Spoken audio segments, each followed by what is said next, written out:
Puhag sa mga operatiba sa Philippine Drug Enforcement Agency Regional Office 11, uban ang Regional Intelligence Unit sa Mati City Police Station ang usa ka gituohang drug den sa Purok, Marilag, Limatok Street, Barangay Central sa Mati City, alas 4:45 sa hapon, Marso 2, 2026.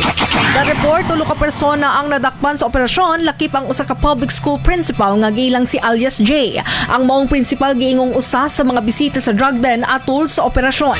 Dugang pa, dakpan sab nga gituohang maintainer sa drug den nga si alias Nene, 44 anyos, human malampusong napalitan og usa ka sachet sa ginadudahang shabu nga nagkantidad og 1,000 pesos ngadto sa poster buyer. Apil sa nadakpan ang laing bisita nga si alias John. Samtang dugang na recover sa mga operatiba ang 2 ka sachet sa ginatuohang shabu nga dunay gibana-bana ang 5 ka gramo nga nagkantidad og 50,000 pesos og drug paraphernalia.